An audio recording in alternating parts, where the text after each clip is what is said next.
Kasih untuk semua untuk kehadirannya dan sebelumnya saya ajak kita membacakan satu firman Tuhan dari Mazmur 19 ya.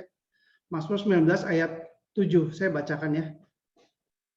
Taurat Tuhan itu sempurna, menyegarkan jiwa. Peraturan Tuhan itu teguh, memberikan hikmat kepada orang yang tak berpengalaman. Titah Tuhan itu tepat, menyukakan hati. Perintah Tuhan itu murni, membuat mata bercahaya. Takut akan Tuhan itu suci, tetap ada untuk selamanya. Hukum-hukum Tuhan itu benar, adil semuanya, lebih indah daripada emas, bahkan daripada banyak emas tua, dan lebih manis daripada madu, bahkan daripada madu tetesan dari sarang lebah. Sebelumnya mari kita berdoa ya. Bapa di dalam surga, kami berserah kepadamu Tuhan. Di dalam sesi ini saya juga menyerahkan ke dalam tangan Tuhan, supaya kiranya Engkau berkati, urapi, pakai hamba yang penuh kelemahan, supaya menjadi saksi Tuhan, boleh mengabarkan firman-Mu Tuhan. Waktu ini kami sekali lagi persembahkan kepada Tuhan, Engkau yang beracara di tengah kami. Dalam nama Tuhan Yesus kami berdoa. Amin. Saya diminta membawakan satu tema, yaitu temanya adalah mengatasi depresi dalam anugerah Tuhan. Kalau ada dua kata yang di sini adalah depresi dan anugerah Tuhan. Nah, kalau kita lihat depresi itu punya gejala-gejala seperti ini ya. Kalau kita lihat secara klinis, ada orang yang hilang energinya, perubahan nafsu makan, ada yang jadi suka makan, ada yang jadi nggak suka makan gitu ya, jadi nggak nafsu makan ya. Ada juga yang mengalami gangguan tidur, ada yang tidurnya jadi banyak, ada yang tidurnya jadi dikit. Ada gangguan cemas, ada konsentrasi jadi sulit, mudah merasa bersalah, kadang-kadang sering susah membuat keputusan, merasa diri nggak berguna, dan ada beberapa orang juga muncul pikiran untuk bunuh diri. Kalau kita lihat dalam konteks pandemi ini ya, kita tahu banyak orang mengalami depresi. Dan ini pandemi ini memang luar biasa. Ada orang yang mengalami dampak krisis secara ekonomi, secara relasi, jadi susah bertatap muka dengan orang, juga keterasingan, ada itu mempengaruhi anak-anak sekolah online, dan juga kita lihat ini mempengaruhi secara pendidikan, psikologis, bahkan kerohanian. Nah, saudara-saudara dalam Kristus Yesus, kalau kita lihat di pertama, kata pertama itu depresi, dan kata kedua itu anugerah atau karis ya dalam bahasa Yunani-nya. Dalam anugerah Tuhan itu pengertiannya pemberian Tuhan dan belas kasihan Tuhan kepada kita yang tidak layak. Kalau saya sharing mengatasi depresi dalam anugerah Tuhan, ini bukan karena saya ahli, bukan karena saya profesional, bukan karena saya itu hebat gitu, bukan. Karena semua karena anugerah Tuhan, saya itu seorang penderita gangguan mental yang berhasil survive gitu dalam anugerah Tuhan. Dalam anugerah Tuhan, saya dulu boleh dia izinkan di Australia lulus di dalam sarjana komputer, dan dalam anugerah Tuhan juga saya boleh lulus dari sarjana S2 teologi di STRI ya, dengan penuh pergumulan. Dalam anugerah Tuhan, saya boleh punya seorang istri dokter namanya Laura, dan juga dianugerahkan seorang putri. Tapi semua perjalanan ini dari setengah usia saya sekarang udah 41, itu nggak mudah gitu. Dari tahun 98, saya menyaksikan anugerah Tuhan. Para hamba Tuhan yang mengasihi saya, dari orang tua yang mengasihi, dari teman-teman dan sahabat-sahabat. Nah, saya sharing pengalaman ya, yang saya alami itu bukan sekadar depresi biasa, depresi klinis ya, tapi saya mengalami. Kalau di Australia saya didiagnosis schizoaffective disorder, atau kalau waktu di sini saya diagnosisnya lebih ringan lagi ya, bipolar disorder 1 dengan gejala psikotik. Jadi saya kadang-kadang bisa mengalami waham dan delusi dan halusinasi kalau saya nggak makan obat gitu. Nah, bedanya bipolar itu dengan depresi biasa, itu kalau bipolar itu ada dua kutub, bisa ke mania dan bisa ke depresi gitu. Mania itu kutub atas dan depresi itu kutub bawah ya. Jadi waktu mania itu kita kehilangan kendali ya, kadang-kadang pikiran bisa cepat muter, racing thought, dan kemudian juga pada saat mania itu ya kayak awalnya bisa kreatif, bisa pinter gitu ya, tapi lama-lama kacau gitu. Jadi bahkan nanti nggak bisa tidur, lama-lama makin kacau gitu, makin kacau. Dan akhirnya halusinasi, delusi dan sebagainya. Nah, ini kalau kita lihat gangguan seperti ini, bipolar disorder 1 ini sebenarnya gangguan di brain yang mengakibatkan gangguan di dalam pikiran, alam perasaan, dan tingkah laku kita gitu. Nah, ada banyak gangguan mental lainnya gitu ya. Kita bisa lihat depresi mayor, schizophrenia. Kalau kita pernah nonton film The Beautiful Mind itu John Nash ya, Itu kita lihat itu seorang yang menangkan hadiah Nobel, tapi dia sebenarnya sebelum itu dia kena sesudah itu maksudnya di dalam hidup dia mengalami schizofren gitu. Nah, juga ada gangguan mental lagi, schizoaffective disorder, ada gangguan cemas, panic attack dan sebagainya. Banyak jenis-jenis gangguan di dalam psikologis ya, dalam gangguan mental ya. Nah, gangguan mental, kalau orang mengalami gangguan mental itu bukan sesuatu hal yang mudah. Karena ya kekacauan hati, pikiran, perasaan, tingkah laku. Ini udah setengah dari usia saya itu saya ngalamin begini gitu ya. Pikiran kadang-kadang bisa penuh dengan noise, kadang-kadang bisa kalau nggak makan obat ya, kalau nggak makan obat itu bisa halusinasi dan delusi. Delusi itu pikiran yang nggak reality gitu, yang aneh gitu, yang nggak reality gitu. Nah, dari dua kutub antara mania dan depresi itu yang lebih bahaya itu yang mania, karena waktu mania itu ya sama-sama bahaya ya, karena waktu depresi orang bisa bunuh diri ya, dan waktu mania itu bahayanya itu orang itu bisa lost control gitu, pikiran jadi bahkan saya udah dari 1998 sampai 2014 tuh sudah 8 kali, hampir 8 kali kira-kira ya, masuk tempat pemulihan dan rumah sakit gitu. Dan tahun 2014 itu yang terparah. Itu sebelum saya masuk rumah sakit itu, saya itu udah 3 kali travel wandering gitu. Jadi jalan-jalan ya. Bayangkan coba, bisa dari Bandung pergi ke Solo, nanti dia Salatiga pulang ke Bandung lagi, itu traveling episode pertama. Kemudian dari Bandung, Jogja, sampai Bali, dijemput sama papa saya pulang ke Bali. Dan yang ketiga, episode yang terakhir itu saya bawa mobil sampai ke Lampung, ngebut-ngebutan, dan udah nggak, pikiran udah kacau gitu, bawa miara ayam di belakang banyak gitu, hancur. Nah ini saya sharingan gini, sebenarnya ini pengalaman yang memalukan, tapi saya dan bisa menimbulkan stigma gitu ya. Tapi saya pikir saya percaya bahwa dalam anugerah Tuhan saya melayani sebagaimana saya ada karena anugerah Tuhan gitu ya. Jadi ya saya berharap sih ini pengalaman ini bisa menjadi berkat gitu ya. Dan karena saya juga bipolar disorder ini nggak mudah gitu ya. Kalau kita lihat, kalau tahu buku penulis buku Purpose Driven Life itu Rick Warren, anaknya itu Matthew Warren itu mengalami bipolar juga gitu. Dan dalam hidupnya itu Matthew Warren itu akhirnya bunuh diri. Nah itu satu hal yang tragis ya. Tapi kita juga lihat bahwa dari itu juga Tuhan mendatangkan kebaikan gitu ya. All things work together for good. Akhirnya juga karena anaknya mengalami seperti itu, Rick Warren akhirnya juga memikirkan isu-isu mental health gitu ya. Kalau kita lihat, kalau mengikuti perkembangan dia punya pelayanannya. Nah, di dalam sejarah gereja juga ada temannya dari John Newton. Kita tahu John Newton biasanya pengarang lagu Amazing Grace, Amazing Grace, How Sweet the Sound gitu ya. Nah, kita tahu lagu itu, tapi kita nggak tahu dia tuh sebenarnya punya teman dekat namanya William Cowper. William Cowper tuh seorang yang punya gangguan mental. Nah, dia punya gangguan mental dan dia menulis lagu hymn banyak sekali gitu. Salah satunya ada lagu God Move in Mysterious Way, ada apa lagi, There is a fountain filled with blood. Nah, itu juga itu karangan dia itu, teks itu lagu itu ya. Nah, apa itu sebenarnya depresi? Kita akan bahas gitu ya. Apakah depresi itu kerasukan setan? Bukan. Berbeda sekali, karena beda depresi yang diganggu kerasukan setan. Walaupun saya percaya setan bisa attack ya, tapi bukan kerasukan setan. Apakah kurang iman?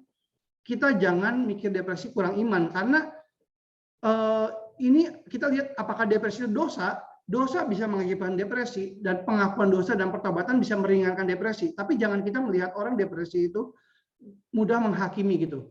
Lebih baik kita yang nggak tahu, kita lihat, serahkan sama Tuhan. Kita melihat orang depresi sebagai seorang penderita, anak Tuhan yang bergumul dengan penderitaan depresi. Nah, saya teringat di dalam Yohanes 9, Yesus waktu itu berjalan, sedang lewat, ia melihat seorang yang buta sejak lahir. Murid-muridnya bertanya kepadanya, Rabi, siapakah yang berbuat dosa, orang ini sendiri atau orang tuanya, sehingga ia dilahirkan buta? Jawab Yesus, bukan dia dan bukan juga orang tuanya, tetapi karena pekerjaan-pekerjaan Allah harus dinyatakan dalam dia. Jadi daripada kita mempertanyakan siapa yang salah, apakah salah orang tuanya, apakah salah mama papanya, orang salah depresi seperti itu, lebih baik kita mempertanyakan pertanyaan yang membangun, yaitu untuk apa mengalami semua ini gitu. Untuk apa Tuhan mengizinkan depresi ini terjadi gitu. Nah, kalau kita lihat natur dari depresi itu adalah ada gangguan di dalam bio, psiko, sosial, dan spiritual. Jadi ada dalam gangguan dalam biologis, dalam biologis tuh ada neurotransmitter ya, dalam otak kita tuh ada neurotransmitter, ada senyawa kimiawi dalam tubuh yang bertugas menyampaikan pesan dari satu sel syaraf ke satu sel syaraf yang target gitu. Jadi ada di otak kita itu komunikasinya melalui neurotransmitter gitu, senyawa kimiawi itu gitu ya. Nah, dan kekurangan neurotransmitter itu kita lihat neurotransmitter ada macam-macam. Kita biasa terkena adrenal, serotonin, dopamin gitu ya. Ada juga oksitosin gitu ya. Nah, yang biasa kalau kekurangan neurotransmitter serotonin itu bisa mengakibatkan depresi. Dan kalau kelebihan neurotransmitter dopamin secara banyak gitu ya, bisa mengakibatkan schizofren atau mania. Nah, ini ada benar-benar penemuan dari abad 21 ini. Jadi di dalam neuroscience gitu ya, benar-benar orang kalau brainnya bermasalah itu bisa keganggu gitu. Nah, kita mesti tahu hal ini ya. Nah, dan waktu kita mengerti depresi seperti ini, kita harus mengerti bahwa nato depresi, kita tahu bahwa ini bukan cuma sekedar masalah psikologis atau rohani, tapi juga masalah fisik. Kita butuh perawatan fisik, jiwa, dan juga rohani gitu. Kalau sampai fisiknya dirasakan perlu makan obat, tentu harus perlu makan obat karena ini anugerah umum. Obat itu adalah anugerah umum. Tapi jangan stop berhenti di obat doang gitu. Karena ada ekstrem ke ekstrem gitu ya. Kalau kita lihat ada orang yang menyalakan depresinya itu harus di brainnya, dia makan obat tapi akhirnya dia nggak merubah tingkah lakunya. Ada juga orang yang fokus ke dalam hal rohani terus sampai berdoa, tapi gimana orang bisa dikonseling kalau dia lagi terganggu gitu? Gimana orang bisa berubah tingkah lakunya kalau dia lagi lagi bisa baca Alkitab, baca firman, konsentrasi aja nggak bisa gitu. Nah, jadi harus keseimbangan antara ini, dan perlu makan obat atau enggak itu tergantung dokter gitu ya. Dan kita mesti lihat dokter itu diberikan Tuhan untuk apa? Kita bisa anugerah umum itu ya, anugerah umum, dokter itu anugerah umumnya dari Tuhan ya. Nah, kita manusia itu ada tubuh, jiwa, dan roh ya. Jadi kalau ada yang pemegang dikotomi, ada yang pemegang trikotomi gitu ya. Tapi saya percaya bahwa ada bagian yang tidak kelihatan dan ada bagian yang kelihatan. Tubuh yang kelihatan dan jiwa, roh yang tidak kelihatan ya. Dan jiwa itu bagian yang tidak kelihatan yang berkaitan dengan tubuh. Kalau roh itu bagian yang tidak kelihatan yang berkaitan dengan Tuhan Allah. Nah, kalau sakit depresi itu adalah sakit di dalam mana ini? Dalam mana ini? Dalam tubuh atau jiwa atau roh atau di mana gitu. Saya percaya bahwa kita harus sadar bahwa sakit di dalam jasmani perlu diobatin. Nah, sakit di dalam rohani juga kita perlu pertobatan, perlu anugerah Tuhan, perlu firman Tuhan gitu ya. Pada kesempatan kali ini saya akan share satu gambar ya. Ini gambar yang bagus sekali ya. Saya coba share screen ya. Nah, di dalam sini ini satu lukisan ya. Satu lukisan. Bentar ya, saya edit ya, edit. Bisa kelihatan ya? Sorry kelihatan, ya. kelihatan ya. Ini saya kecilin ya. Ini lukisan ini ada dokter dan ada Tuhan Yesus, ada suster gitu ya.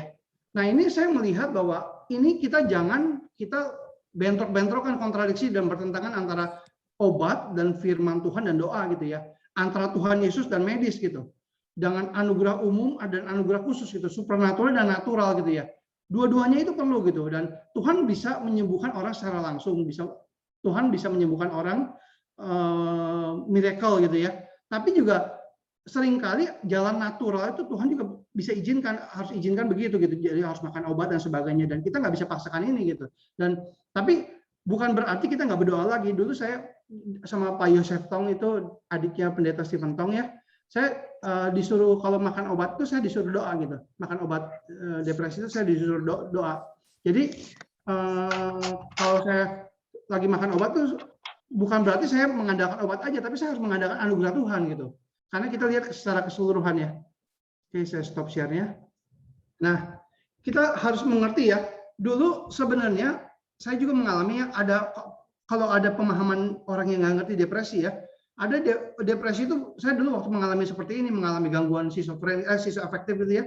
Saya dibawa ke dalam satu komunitas, di sana saya ditengking-tengking gitu. Kamu ada setannya.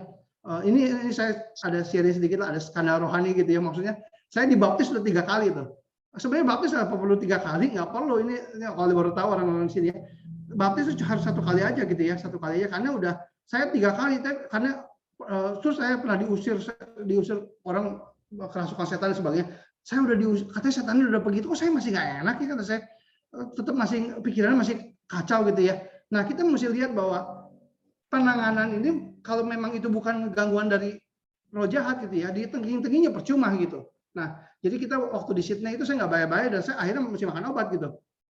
Kita harus melihat penanganan depresi itu, gimana menangani depresi itu. Kita harus lihat di dalam kerangka pertumbuhan rohani, di dalam keseluruhan aspek hidup kita gitu. Nah, jadi seluruh aspek hidup kita itu harus diperbaharui. Dari tubuh, jiwa, roh, afeksi, emosi, rasional, dan tingkah laku, semua diperbaharui gitu. Jadi semuanya itu kesatuan. Kalau di dalam pemikiran itu tuh kita harus dikuduskan di dalam segala aspek gitu ya. Semua itu kita lihat bahwa kesatuan yang holistik dan integratif antara tubuh jiwa gitu. Tubuh dan jiwa itu related gitu ya. Nah, kita harus menyembah Allah dalam roh dan kebenaran, spirit and truth, mengasihi Tuhan dengan segenap hati, segenap jiwa, segenap akal budi, dan segenap kekuatan. Jadi semuanya itu seluruh aspek gitu ya. Waktu Daud di padang gurun Yehuda, Mazmur 63 bilang, ya Allah, Engkaulah Allahku, aku mencari Engkau, jiwaku haus kepadamu, tubuhku rindu kepadamu, seperti tanah yang kering dan tandus tiada berair. Jadi ada tubuh, ada jiwa. Jiwanya haus kepada Tuhan, tubuhnya rindu kepada Tuhan. Keseluruhannya harus diperbaharui gitu ya. Harus maksudnya keseluruhan hidup kita itu, tubuh jiwa itu semua harus di-redeem, ditembus gitu. Nah, kita lihat bahwa bagaimana mengatasi depresi gitu ya. Kan tadi di depan sudah dibilangin mengatasi depresi dalam anugerah Tuhan. Kalau kita mau bertumbuh dalam anugerah Tuhan, tentu kita harus melewati sarana-sarana anugerah Tuhan. Nah, jadi sarana-sarana anugerah Tuhan itu sering dikatakan means of grace ya, means of grace. Apa itu sarana anugerah Tuhan? Ada beberapa sarana anugerah Tuhan seperti doa, firman, bahkan perjamuan kudus, baptisan, persekutuan, dan sebagainya. Itu ada sarana-sarana anugerah yang Tuhan pakai untuk kita bertumbuh. Nah, doa, saya akan bahas beberapa hal ya. Doa, itu kita bergantung kepada Tuhan, berkomunikasi dengan Tuhan, berrelasi dengan Tuhan, dan menyerahkan diri kita kepada Tuhan, berlindung kepada Tuhan. Dan kalau firman, itu adalah Tuhan berfirman kepada kita dan menyatakan isi hatinya. Tuhan dengan Alkitab, dia mewahyukan dirinya kepada kita. Surat cinta Tuhan, Alkitab itu surat cinta Tuhan kepada kita. Jadi ada doa dan ada firman. Nah, pada saat ini saya akan fokus pada yang ini ya, doa dan firman ya, pada saat ini. Jadi seperti tadi di depan dibacakan bahwa Taurat Tuhan itu sempurna menyegarkan jiwa di Mazmur 19. Waktu kita membaca firman Tuhan, waktu kita membaca merenungkan firman Tuhan, ingat bukan cuma kita membaca firman Tuhan seakan-akan kita itu seorang subjek dan firman Tuhan itu objek. Jangan memikirkan seperti itu. Karena bukan hanya firman Tuhan, firman Tuhan itu adalah subjek. Karena Tuhan berbicara melalui firman-Nya gitu. Nah, jadi kita itu yang subjek yang kecil, Tuhan subjek yang besar sedang berbicara kepada kita. Firman Tuhan itu bahkan ketika kita baca firman, kita pun dibaca sama firman gitu. Jadi seperti cermin gitu. Firman Tuhan seperti api membersihkan kita, seperti air membersihkan, seperti pelita menerangi. Nah, saya ada pengalaman dari seorang ibu rohani, namanya Ibu Hana Cahya dari pendeta di GI Hope Mintong. Nah, dia mengajarkan saya waktu saya depresi berat, itu dia mengajarkan saya itu doa baca firman. Doa baca firman ya. Nah, ini yang saya pengalaman ini yang saya mau sharingkan sekarang gitu ya. Dari pengalaman saya, kita bukan baca firman itu untuk kita jadi ahli firman, tetapi untuk ditolong dan diubahkan oleh firman Tuhan. Karena kita lihat dari 2 Timotius 3 ayat 16, segala tulisan yang diilhamkan Allah memang bermanfaat untuk mengajar, untuk menyatakan kesalahan, untuk memperbaiki kelakuan, dan untuk mendidik orang dalam kebenaran. Nah, waktu saya depresi berat itu saya diajarkan, kalau akhirnya saya dari ngobrol-ngobrol sama teman saya, nah kebetulan teman saya ada hadir di sini ya, dia bilang bahwa sebenarnya yang saya lakukan itu sebenarnya itu mirip sama praktik Lectio Divina gitu ya. Jadi Lectio Divina itu artinya pembacaan ilahi atau rohani ya. Biasa itu metode ini diperkenalkan pertama kali oleh Origen gitu ya. waktu Lectio Divina itu kita diajak membaca, merenungkan, mendengarkan, akhirnya kita pun bisa berdoa, menyanyikan pujian yang berdasarkan firman Tuhan.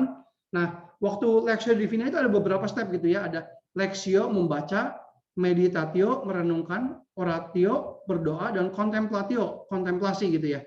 Nah, ini kan kalau misalnya istilah-istilah ini mungkin bagi banyak orang mungkin nggak terbiasa ya, tapi saya akan simpelkan, saya akan bikin simpel gitu ya.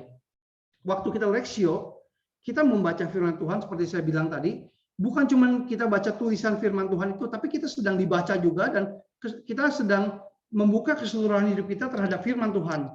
Dan kita membiarkan Kristus, Sang Firman itu untuk berbicara kepada kita, menguatkan kita. Jadi membaca firman bukan sekadar untuk pengetahuan, tetapi untuk perubahan dan perbaikan kita gitu. Waktu kita Lectio, kita itu membaca berulang-ulang dengan lembut. Kita baca ulang-ulang, kita baca ulang-ulang gitu ya. Kita baca waktu Lectio. Nah, kemudian waktu meditatio, pengulangan dari kata-kata. Kadang-kadang waktu kita baca berulang-ulang, kita baca bagian perikop tertentu dalam, misalnya dalam Mazmur, tiba-tiba ada gerakan dalam hati yang Tuhan gerakan, kita terpaku pada teks tertentu. Nah, terus dari pengulangan kata-kata itu, frase yang kita baca itu kita menarik perhatian kita gitu. Nah, kita kemudian merenungkan di situ, kita meditasi di situ. Kita renungkan bagian itu, dan pada saat itu kita ulangi lagi merenungkan kata-kata dan frase itu gitu ya. Kemudian ada orasio ya, doa ya. Doa itu tanggapan hati kita kepada sapaan Tuhan. Nah, waktu kita dipenuhi pikirannya oleh firman, maka seperti kata Saint Cyprianus ya, waktu kita membaca firman, Tuhan berbicara kepada kita, dan melalui doa kita berbicara kepada Tuhan. Jadi waktu Lectio Divina ini ada komunikasi dua arah gitu. Ada komunikasi dua arah. Waktu kita berdoa merenungkan firman, kemudian kita menanggapinya bisa dengan ucapan syukur. Jika kita menemukan pertolongan, peneguhan, bahkan pertobatan, kita bisa menyatakan komitmen, bisa menemukan waktu kita ditemukan teguran, atau kita bermuji Tuhan jika kita menemukan pernyataan kebaikan dan kebesarannya gitu. Jadi itu singkatnya seperti itu ya. Jadi contemplatio itu kita pada saat itu kita merasa dekat dengan Tuhan, dan keempat fase ini membuat Lectio Divina itu kita umpamakan kalau Lectio membaca itu seperti perkenalan ya. Meditatio itu seperti pertemanan, oratio itu seperti persahabatan, dan contemplatio itu seperti persatuan, lebih dekat lagi sama Tuhan itu ya. Nah, saya akan coba secara singkat aja ya, misalnya kita baca Mazmur 1 ya. Waktu baca Mazmur 1, misalnya saya contoh Mazmur 1 di sini ya. Waktu kita baca Mazmur 1, kita baca dan renungkan Mazmur 1 ini. Misalnya, berbahagia orang yang tidak berjalan menurut nasihat orang fasik, yang tidak berdiri di jalan orang berdosa, yang tidak duduk di dalam kumpulan pencemooh, tetapi yang kesukaannya ialah Taurat Tuhan, dan yang merenungkan Taurat itu siang dan malam. Ia seperti pohon yang ditanam di tepi aliran air, yang menghasilkan buahnya pada musimnya, dan yang tidak layu daunnya, apa saja yang diperbuatnya berhasil. Nah, ternyata waktu kita baca berulang-ulang, tiba-tiba kita terpaku pada satu kalimat, misalnya, berbahagialah atau diberkatilah. Diberkatilah orang yang kesukaannya ialah Taurat Tuhan, yang merenungkan Taurat Tuhan itu siang dan malam. Dia mulai meditasi, mulai merenungkan kalimat itu ya. Waktu kita renungkan kalimat itu, kita tiba-tiba Tuhan bisa gerakan kita. Tuhan, saya mau merenungkan Taurat Tuhan siang dan malam. Bahkan kita bisa doakan kepada Tuhan, Tuhan, saya ingin merenungkan Taurat Tuhan dan siang dan malam. Dan saya percaya sesuai dengan janji-Mu Tuhan. Saya akan diberkati dan saya akan berbahagia. Hidup saya akan berbuah. Saya akan mempunyai buah Roh Kudus itu, buah-buah Roh gitu. Nah, itu jadi seperti ada iman yang keluar dari diri kita. Pada saat itu kita akhirnya mengalami kontemplasi gitu. Nah, itu saya contoh sebagai singkatnya seperti itu, dan ini yang saya diajari metode seperti ini gitu, dan ini works gitu. Dan tiba-tiba menghibur, menguatkan, dan memberikan pertumbuhan dalam rohani. Misalnya kita baca dari Mazmur 3 ya. Nyanyian pagi dalam menghadapi musuh. Mazmur Daud ketika ia lari dari Absalom anaknya ya. Nah, waktu Daud lari dari Absalom anaknya, kalau kita lihat, nah, waktu Lectio Divina ini, semakin kita mengerti PA lebih banyak, kita tahu konteksnya, itu semakin membantu sebenarnya. Misalnya kita tahu, oh, Daud tuh sebenarnya punya anak Absalom yang mengejar-ngejar dia, dan dia itu punya musuh banyak. Saul pernah mau membunuh dia, kemudian anaknya juga mengejar-ngejar dia kehidupannya dikejar melawan musuh dan sebagainya. Nah, pada saat itu kita lihat waktu konteksnya, kita baca pelan-pelan, ya Tuhan betapa banyak lawanku. Banyak orang yang bangkit menyerang aku. Banyak orang yang berkata tentang aku, baginya tidak ada pertolongan dari Allah. Tetapi Engkau Tuhan adalah perisai dan pelindungi aku. Engkaulah kemuliaanku dan yang mengangkat kepalaku. Dengan nyaring aku berseru kepada Tuhan dan Dia menjawab aku dari gunungnya kudus. Kemudian kita tiba-tiba Tuhan bisa gerakan kita terpaku pada satu teks, misalnya teks yang terakhir ya. Aku membaringkan diri lalu tidur. Aku bangun sebab Tuhan menopang aku. Wah, saya sering terpaku sama teks ini. Saya sadar di hadapan banyak mara bahaya, seperti Daud menghadapi banyak mara bahaya, baik itu dari serangan dari setan atau mungkin ada konflik-konflik sekitar dan sebagainya gitu ya. Dalam masalah-masalah ini dikatakan nyanyian pagi dalam menghadapi musuh gitu ya. Pada saat itu saya dalam kelelahan jiwa itu saya bisa berkata, aku membaringkan diri lalu tidur. Aku bangun sebab Tuhan menopang aku. Kita imani dan kita doakan, Tuhan, aku akan membaringkan diri. Tuhan, aku akan beristirahat. Tuhan, tolong aku. Tuhan, topang aku. Dan aku akan bangun lagi karena Tuhan akan menopang aku. Nah, itu praktek-praktek seperti ini bisa menguatkan iman kita gitu ya. Saya ambil contoh beberapa ya. Biar ini beberapa, misalnya Mazmur 23 ya. Kita baca, tahu kita Tuhan adalah gembalaku ya. Tuhan adalah gembalaku yang baik. Tuhan adalah gembalaku, aku tidak kekurangan. Nah, kalau kita lihat ya, waktu kita baca Mazmur 23, kita tahu Daud juga dulunya adalah seorang gembala gitu ya. Dia seorang gembala dan kemudian kita tahu bahwa Daud pun memperhatikan domba-dombanya gitu ya, domba-dombanya. Nah, dan dia tahu Allah Yahweh itu seorang gembala yang baik gitu ya. Nah, waktu kita renungkan, baca pelan-pelan Tuhan adalah gembalaku, ini Mazmur yang sangat memberkati, Mazmur Daud ini ya. Kemudian tiba-tiba mungkin kita bisa, waktu meditasi kita bisa rasa Tuhan membaringkan aku di padang yang berumput hijau. Tuhan menyegarkan jiwaku.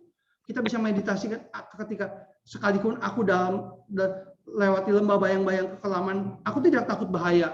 Sebab Tuhan besertaku dan kita bisa berdoa, Tuhan, aku tidak takut bahaya. Aku walaupun di dalam depresi kekelaman jiwa ini, aku tidak takut bahaya. Tuhan tolong aku dan kita bisa berseru dan sebagainya. Jadi ini seperti komunikasi kita. Firman Tuhan ini bukan cuma dibaca doang, tapi dibaca dan didoakan. Dibaca dan didoakan. Nah, ini powerful gitu, powerful betul-betul. Nah, waktu misalnya saya akan ambil beberapa contoh ya. Bahkan cuplikan-cuplikan ayat yang kita kadang-kadang aman dalam lindungan Tuhan, Mazmur 27 ya. Kita baca bahwa Tuhan adalah terangku dan keselamatanku. Pada siapakah aku harus takut? Tuhan adalah benteng hidupku, terhadap siapakah aku harus gemetar? Nah, waktu kita refleksikan ini, kita sadar mungkin kita ada takut gitu. Tiba-tiba ada di dalam hati kita punya ketakutan. Dan kita berdoa, Tuhan, aku berkomitmen, aku tidak takut. Kenapa? Karena ada Tuhan, ada terangku dan keselamatanku. Kepada siapa aku harus takut? Tuhan adalah benteng hidupku. Terhadap siapakah aku harus gemetar gitu. Nah, karena ada ayat 1 yang di Mazmur 31 ya. Di dalam Mazmur 31 bahkan ayat hafalan pun bisa kadang-kadang gini ya. Ayat hafalan itu kan terpotong-potong konteks, kadang-kadang keluar konteks gitu ya. Tapi Tuhan pun saya percaya bisa memakai ayat hafalan gitu. Ayat hafalan yang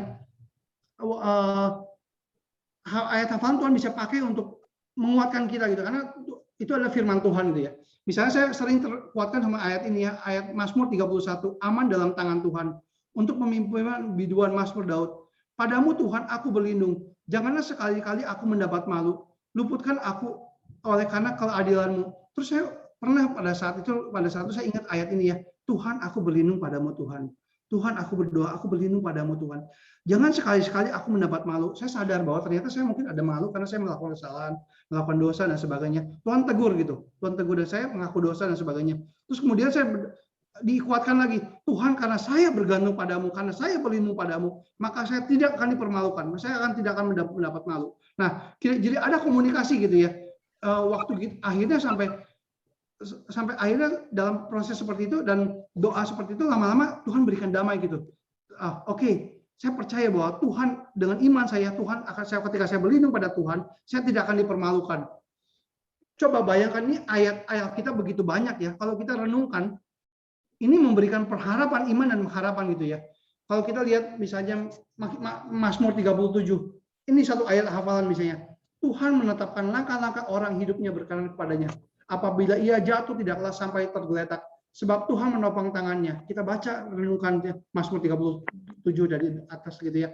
Kemudian waktu kita terpaku pada ayat itu, kita meditasikan gitu ya. Oh, Tuhan itu menetapkan langkah-langkah orang yang hidupnya berkenan kepadanya. Apabila ia jatuh tidak sampai tergeletak, sebab Tuhan menopang tangannya. Kemudian tiba-tiba timbul dari hati keinginan untuk berdoa, Tuhan, aku tidak akan jatuh tergeletak karena Tuhan akan menopang tanganku. Tuhan akan menopang, aku tidak akan tergeletak gitu. Itu kita imanin dan itu luar biasa gitu, dan akan ada kekuatan dari Tuhan itu ya. Misalnya saya kasih 2 contoh lagi ya. Mazmur 42. Kita sering nyanyikan lagu seperti rusa merindukan airmu, demikianlah jiwaku merindukan engkau. Nah gitu ya, misalnya seperti rusa yang merindukan sungai yang berair, demikian jiwaku merindukan engkau ya Allah. Jiwaku haus kepada Allah yang hidup. Kita baca terus ya, semua Mazmur ini kita ulangi. Tiba-tiba kadang-kadang saya terkonsentrasi pada ayat ke-12. Mengapa engkau tertekan, hai jiwaku, dan mengapa engkau gelisah di dalam diriku? Berharaplah kepada Allah, sebab aku akan bersyukur kepadanya, penolongku dan Allahku. Wah, ini luar biasa. Waktu kita memikirkan ini ya, bukan cuma kita berkata kepada Tuhan, berdoa, tapi kita juga menginjili diri kita sendiri gitu, berkata kepada diri kita sendiri, mengingatkan diri kita sendiri, ada self talk yang positif gitu ya. Karena ini penting ya, orang itu ya, kalau di dalam pikirannya self talknya negatif ya, ada garbage in, garbage out gitu. Kalau pikirannya sampah ya, pikirannya kotor, itu kita keluarnya kok itu otomatis gitu ya. Jadi makanya Paulus bilang segala yang baik, segala yang mulia, segala yang kudus, segala yang manis didengar, pikirkanlah semua itu gitu ya. Nah, itu makanya kita harus merenungkan firman Tuhan ya. Nah, kira-kira contohnya seperti itu ya.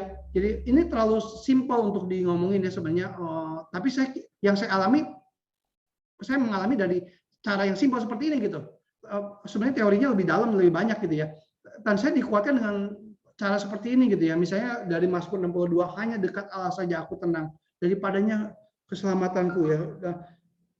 Hanya dia gunung batuku dan keselamatanku, kota bentengku, aku tidak goyah. Ini menguatkan benar-benar gitu kalau kita imanin, kita doakan dan kita bacakan dan kita doakan, dan kita akan renungkan, apalagi kalau kita ngerti konteksnya lebih jauh gitu. Misalnya dalam Mazmur 121 ya. Itu kan Mazmur ziarah. Orang mau beribadah kepada Tuhan, berziarah gitu ya. Pada saat itu mungkin melewati tempat-tempat yang berbahaya dan sebagainya. Terus Daud berkata, aku melayangkan mataku ke gunung-gunung. Dari mana pertolonganku? Pertolonganku adalah dari Tuhan yang menciptakan langit dan bumi. Itu kan, itu dan kita aplikasikan ke dalam konteks kita gitu ya. Waktu kita melayangkan mataku, dari mana yang bisa menolong kita? Siapa yang bisa menolong kita? Yaitu pertolongan kita dari Tuhan yang menciptakan langit dan bumi. Itu firman Tuhan itu berkuasa ya. Tuhan menciptakan melalui firman-Nya. Waktu Tuhan berkata berfirman, maka jadi gitu ya. Dan firman Tuhan itu punya kuasa membentuk gitu ya. Dari kosong menjadi ada, dan dari terang, dari gelap menjadi terang ya. Dari tidak berbentuk menjadi bentuk gitu ya. Dan firman Tuhan itu punya daya kreasi gitu ya. Makanya penting banget gitu ya. Waktu kita baca firman Tuhan, kita dikonfirmasikan dari firman Tuhan. Firman Tuhan berbicara kepada kita, dan perspektif kita mengenai realita diperbaharui, mengenai diri, mengenai masalah, mengenai Tuhan, mengenai musuh. Waktu baca firman Tuhan, kita juga seringkali bisa ditegur, dan kita harus berubah. Waktu kita baca, kita bisa dihibur. Nah, firman Tuhan dan depresi gitu ya. Waktu kita doa baca ini dan merenungkan firman Tuhan, lama-lama kita itu pikirannya, perspektifnya itu dibentuk sesuai dengan firman Tuhan gitu ya. Dan kita sambil melatih iman kita gitu ya. Tahu Tuhan berdaulat, tahu Tuhan baik, kecap dan lihatlah betapa baiknya Tuhan gitu ya. Tahu Tuhan tidak pernah meninggalkan kita, tahu Tuhan itu beranugerah pada kita, tahu Tuhan berserta kita, dan kita waktu doa bacakan begitu ya, kita melatih otot-otot iman kita gitu. Kita menghafal ayat dan sebagainya gitu ya.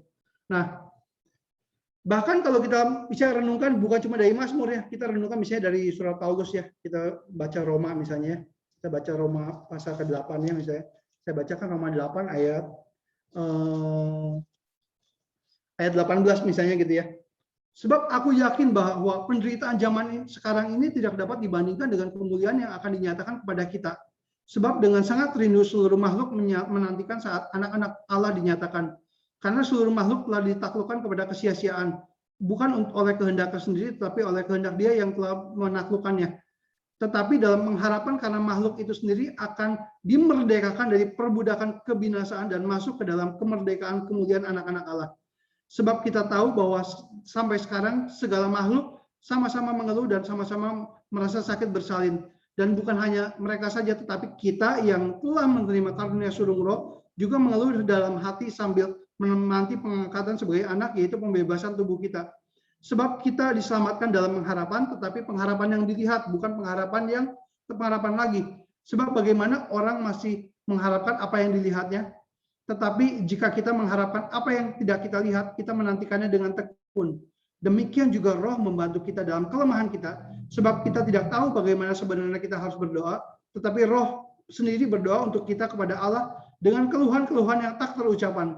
Dan Allah yang menyelidiki hati nurani mengetahui maksud Roh itu, yaitu bahwa ia sesuai dengan kehendak Allah berdoa untuk orang-orang kudus. Kita tahu sekarang bahwa Allah turut bekerja dalam segala sesuatu untuk mendatangkan kebaikan bagi mereka yang mengasihi Dia, yaitu bagi mereka yang terpanggil sesuai dengan rencananya. Sebab semua orang dan sebagainya, ya, masih panjang ya. Intinya tiba-tiba kita mungkin terpaku pada ayat penderitaan zaman sekarang tidak dapat dibandingkan dengan kemuliaan yang dinyatakan kepada kita gitu. Nah, kita dikuatkan sama ayat ini gitu ya. Segala sesuatu itu akan mendatangkan kebaikan. Ada perspektif kekekalan gitu. Nah, jadi penderitaan sekarang ini nggak bisa dibandingkan dengan kemuliaan nanti ada langit dan bumi baru. Kalau kita baca Wahyu 21, tidak ada lagi air mata, tidak ada penderitaan, tidak ada maut, tidak ada air dan sebagainya. Hanya ada kita bersama Tuhan selamanya gitu ya. Jadi kalau kita lihat, kalau dari perspektif Alkitab itu kita sadar bahwa penderitaan zaman sekarang itu kayak mimpi semalam gitu, pendek, dan tidak ada, kalau kita terusin baca, tidak ada yang dapat yang memisahkan kita dari kasih Kristus. Nah itu kita dikuatkan dengan ini gitu. Baca Alkitab itu menambah iman gitu, menguatkan kita punya ini ya. Kita lihat, makanya penting memikirkan firman Tuhan. Firman Tuhan adalah pedang roh, dan kalau kita mengisi pikiran kita dengan firman dan melakukannya, kita akan dikuatkan gitu ya. Makanya penting menghafal ayat, ya, menghafal ayat, merenungkan firman dan mendoa bacakan firman gitu ya. Nah, bahkan kita ingat ya, kita udah berita Injil ya. Injil itu bukan cuma kita tahu bahwa kita pernah menerima Tuhan Yesus, kita harus terus mengingatkan bahwa diri kita itu pernah diingatkan terus oleh Injil gitu. Kita diselamatkan oleh Injil dan terus harus menginjili diri kita, mengkhotbahkan diri kita sendiri gitu. Seperti tadi saya mengatakan, mengapa engkau tertekan hai jiwaku? Tuhan sudah menyelamatkan engkau. Tuhan sudah memberikan anugerah-Mu. Tuhan kepada engkau gitu. Kenapa engkau tertekan hai jiwaku? Mengapa engkau gelisah dalam diriku? Aku akan berharap kepada Allah. Aku akan bersyukur lagi kepadanya, penolongku dan Allahku. Nah, kita selain dengan Alkitab, kita juga bisa mengisi hidup kita dengan pujian ya. Pujian itu juga membantu banget gitu ya. Saya kalau nyetel lagu itu bisa dengan memuji Tuhan dan sebagainya, menyetel lagu itu pikiran kita pun bisa diisi oleh hal-hal yang positif gitu ya, dengan firman Tuhan. Tuhan bertata di atas pujian Israel. Martin Luther bilang yang terbaik kedua setelah firman Tuhan itu lagu pujian, musik gitu ya, musik. Dan musik melibatkan afeksi, tindakan aksi dan rasionalitas. Kalau kita lihat ya, Raja Saul ya, waktu ketika dia ada roh yang jahat ya, waktu dimainkan musik ya, itu Daud mengambil kecapi dan memainkannya, Saul merasa lega dan nyaman gitu ya. Jadi ada musik juga salah satu hal yang penting gitu ya. Nah, kita percaya bukan berarti musik itu waktu kita menyanyikan pujian dan worship itu ya, kita menarik hadirat Tuhan, itu konsep yang salah gitu ya. Karena Tuhan Maha Hadir. Tuhan bukan berarti kita musik itu menarik hadirat Tuhan, tapi kita seringkali tidak menyadari hadirat Tuhan. Ini perkataannya dari Pendeta Billy ya. Kita seringkali tidak menyadari hadirat Tuhan. Nah, dan peran pujian adalah kita itu disiapkan hatinya, pikirannya untuk menerima hadirat Tuhan. Ketika kita disiapkan hati dan pikirannya untuk menerima hadirat Tuhan, ketika itu kita bisa membaca lebih itu gitu ya, membaca firman Tuhan dan sebagainya. Nah, kemudian selain membaca firman, berdoa, dan juga ini sebenarnya semua sarana-sarana anugerah, pujian dan sebagainya, kita juga berlatih untuk mengucap syukur. Bersukacitalah senantiasa, tetaplah berdoa, mengucap syukurlah dalam segala hal, sebab itulah yang dikehendaki Allah di dalam Kristus bagi kamu. Nah, waktu kita mengucap syukur ya, badan kita lebih rileks, otot-otot kita pun lebih rileks gitu. Dan kita lebih, itu secara tubuh ada efek pada tubuh gitu ya. Mengucap syukur harus sering kita belajar mengucap syukur, menghitung berkat, waktu memang penghasilan saya berkurang misalnya karena pandemi, tapi kita lihat masih ada anak, ada istri misalnya gitu. Waktu saya misalnya nggak bisa keluar seperti kemana-mana sekarang waktu pandemi, tapi toh saya nggak di penjara, saya masih punya wifi, saya masih punya apa, kita belajar mengucap syukur. Hitung berkat satu persatu ya, dan lihatlah karya Tuhanmu.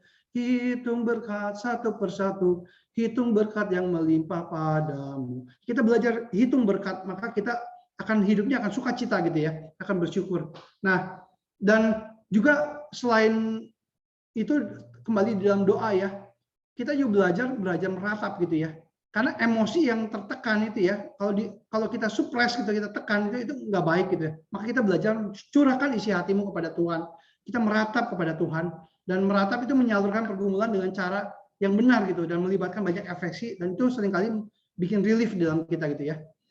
Banyak hal-hal yang masih bisa dibahas, misalnya dalam persekutuan, means of grace dalam persekutuannya, kita bahkan dalam sharing menceritakan pergumulan itu membuat kita ringan gitu ya.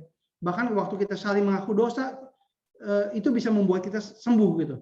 Karena Yakobus 5 ayat 16 dikatakan, karena itu hendaklah kamu saling mengaku dosamu dan saling mendoakan supaya kamu sembuh.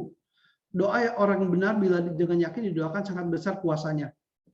Nah, saya mau simpulkan ya. Saya mau simpulkan. Jadi di dalam kita, kalau misalnya kita bergumul dengan depresi, kita harus mengenal bahwa natur depresi itu adalah biopsikososial spiritual. Jadi kalau memang fisik kita kena, kita harus makan obat gitu. Tapi kalau misalnya enggak, ternyata kita masih bisa atasi, nggak perlu makan obat gitu. Kita bisa, itu semua bisa dokter yang menentukan gitu ya. Dan ada anugerah umum obat dan ada anugerah khusus dalam, dan juga ada sarana-sarana anugerah gitu ya. Saya dalam pengalaman hidup saya ya, saya belajar waktu hidup dalam mengalami dark night of the soul gitu ya, malam gelap jiwa gitu ya. Tapi belajar dengan mata iman terus melakukan perbuatan pekerjaan baik gitu. Karena kita nggak bisa feelingnya, moodnya baik, baru kita melakukan pekerjaan baik. Nggak, fokus pada pekerjaan baik dan kita coba menyangkal feeling kita itu. Kita coba menyangkal feeling kita yang bad mood gitu. Karena kalau kita semuanya, kalau moodnya baik, baru kita melakukan yang baik gitu ya, kita akan terjebak di situ. Waktu kita feeling yang bad mood gitu ya, coba tetap melakukan kebaikan. Karena waktu kita melakukan kebaikan, itu akan tiba-tiba bisa datang damai sejahtera gitu. Nah, saya akan quote ya, ini satu quote yang dari Julian Northridge ya. All shall be well, and all shall be well.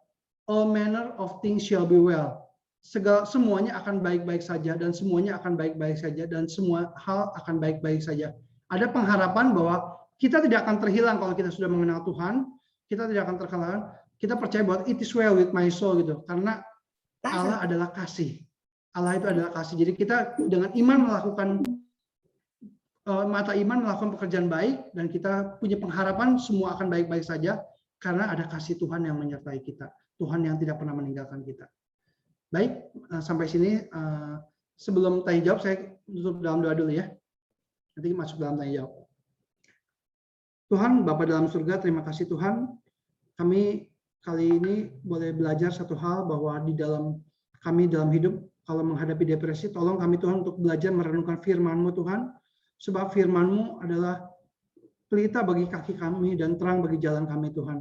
Dan yang menerangi jalan hidup kami, membuat perspektif kami lebih benar, menyucikan kami, mengarahkan kami, dan menguduskan kami, kemudian juga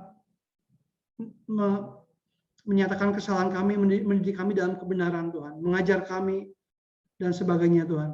Kami serahkan tanya jawab sekali ini ke dalam tangan-Mu, kiranya tanya jawab ini boleh menjadi berkat bagi kemuliaan nama Tuhan. Dalam nama Tuhan Yesus kami berdoa, amin. Oke, saya serahkan pada moderator ya, nanti boleh yang mau nanya boleh tanya ya. Ya, oke, thank you so much Kak Jeffrey untuk untuk sore hari ini, penjelasannya amazing banget, hadirat Tuhan dan semua yang Tuhan lakukan gitu ya. Kalau boleh my take home points dari yang Kak Jeffrey hari ini bawakan adalah, ya bersama Tuhan itu benar-benar kita bisa belajar untuk mengubah perspektif kita. Saya sendiri pernah belajar Kak Jeffrey bahwa root daripada depresi itu sebetulnya hanya 10 macam pikiran yang negatif gitu ya. Tapi bersama dengan Tuhan, tadi Kak Jeffrey udah kasih begitu banyak tips yang kita bisa mengulangi, meditasi, kemudian yang tadi orasio itu dan kontemplasi ya. kita bisa merenungkan setiap janji Tuhan dan mendapatkan kekuatan dari firman maupun pujian. Ya, amazing. Dan akhirnya kita akan bisa berkata bahwa it is well with my soul. Oke, so ya, saya harap saya percaya kita semua sore hari ini sangat diberkati. Kita akan mulai dengan question and answer ya. Oke, tadi sudah disampaikan. Silakan kalau ada yang mau bertanya, boleh Mas diketik di kolom chat, atau kalau misalkan mau tanya langsung boleh raise hand kali ya. Jadi ya nanti mungkin bisa dibantu. Kita langsung poin gitu ya. Oke, ini ada. Kak Jeffrey. Oh ya, silakan Pak Andrew. Oh, saya mau tanya. Ya, thank you, Kak Jeffrey. Ya, Pak Andrew. Apa namanya? Hey, halo bro. Ya, halo. Oh, gini.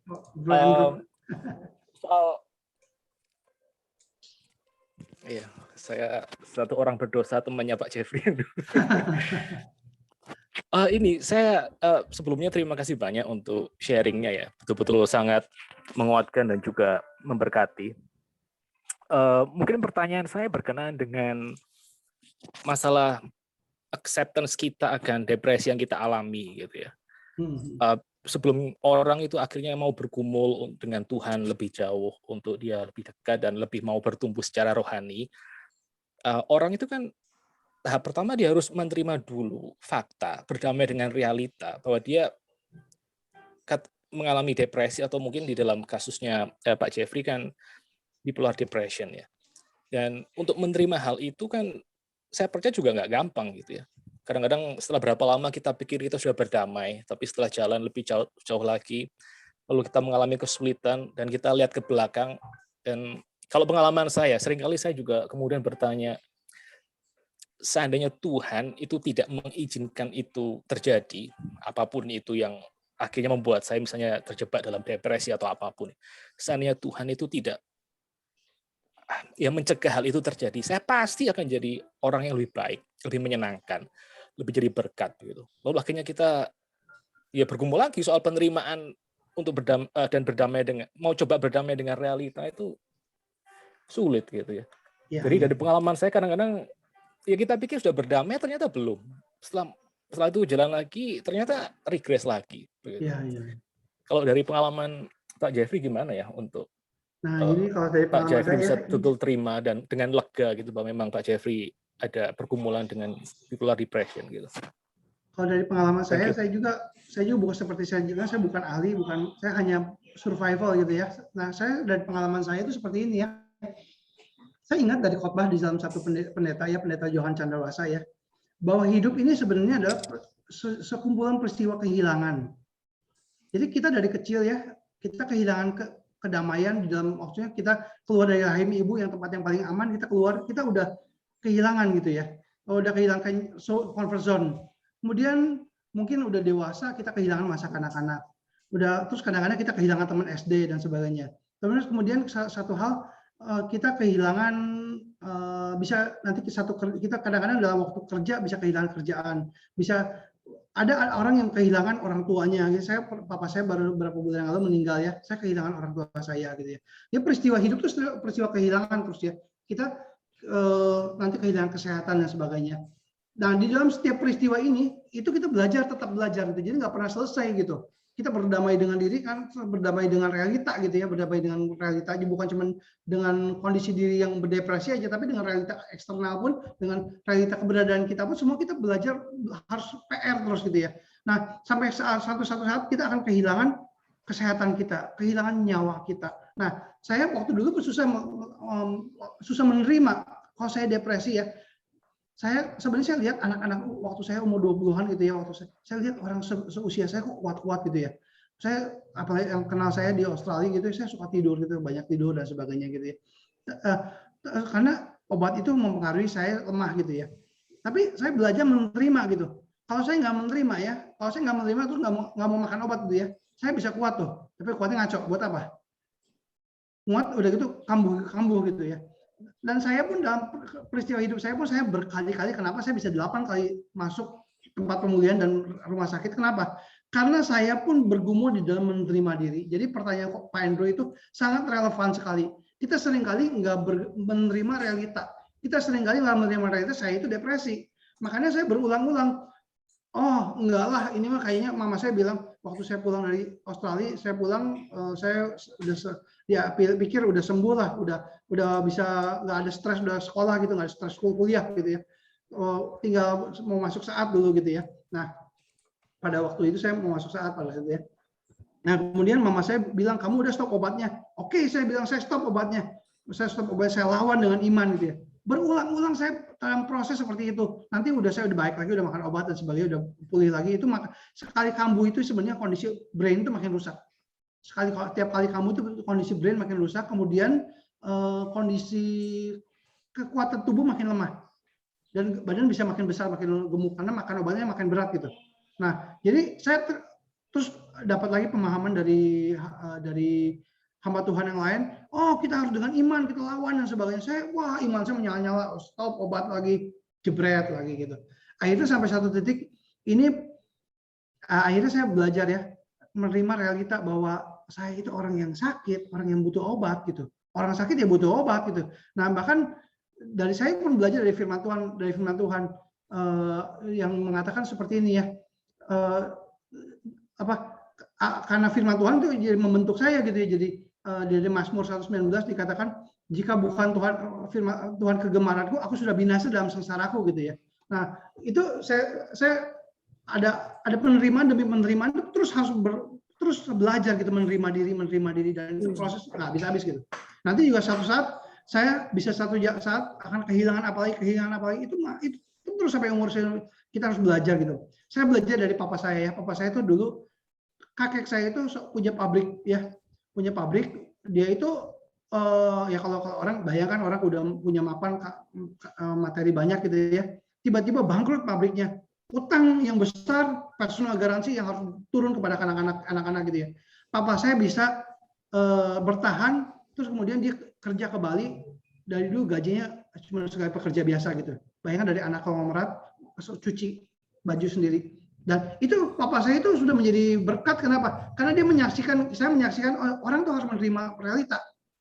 Misalnya pendapatan kita sekarang berapa gitu ya, dalam pandemi ini kacau gitu ya, ada kekurangan pendapatan. Kita harus belajar menerima realita, kalau enggak depresi, stres gitu. Jadi kita harus belajar adjust semua. Ya kira-kira mungkin saya gitu terlalu panjang. Kira-kira menjawab nggak Pak Andrew?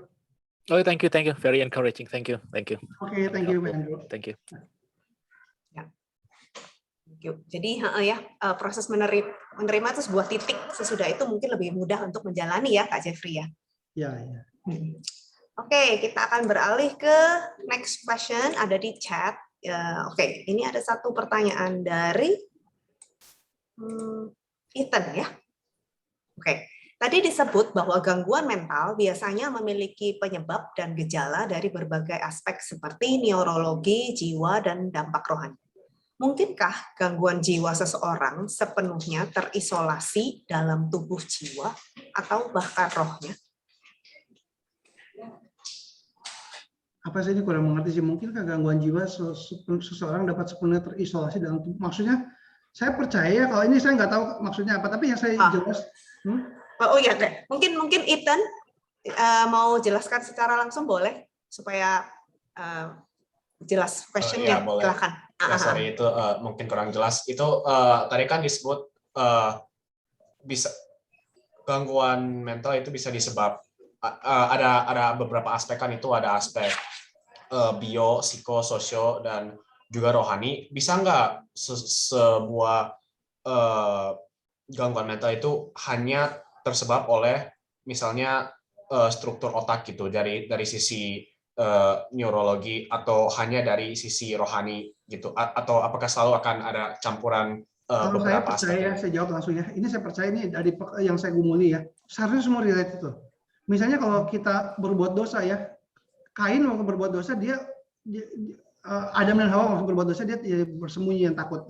Ya, betul ya. Adam dan Hawa ketika berbuat dosa bersembunyi yang takut. Ketika Kain hatinya panas dan dia dosa mengatur dalam hati dia ya. Itu kan kondisi. Kalau saya dulu dengar satu ceramah tentang itu bahasa Ibrani-nya apa, kalau saya agak lupa, itu mengandung sepertinya itu ada berkaitan dengan tubuh gitu, ada berkaitan dengan tubuh. Jadi dia marah ya itu ada berkaitan gitu. Jadi dan dia itu kita melihat begini ya, waktu kita sakit secara otaknya kita bermasalah dalam pikiran ya, tuh tingkah laku kan jadi tubuh kita jadi lemah kan, itu mempengaruhi tingkah laku dan sebagainya. Saya simpelnya gini ya, kan ada sembahyang gini, mens sana in corpore sano ya, kita di dalam tubuh yang sehat terdapat jiwa yang sehat, betul kan? Tapi itu juga kebalikan, bisa dibalik juga, di dalam jiwa yang sehat bisa mempengaruhi tubuh yang sehat juga gitu. Itu semua related gitu, related. Jadi kita nggak bisa parsial pisah-pisahkan misalnya. Makanya ini penyakitnya integratif, kompleks problem gitu, kompleks problem. Jadi nggak bisa dibilang masalahnya cuma di dalam biologis makan obat doang. Makanya saya walaupun makan obat terus tingkah lakunya nggak diperbaiki, nggak bisa dong. Makanya firman Tuhan dikatakan menyatakan kesalahan, memperbaiki kelakuan. Kelakuan mesti karena kalau kita hidup nggak beres pun akan depresi terus gitu. Polanya harus dirubah gitu. Jadi itu tuh semuanya harus berkaitan.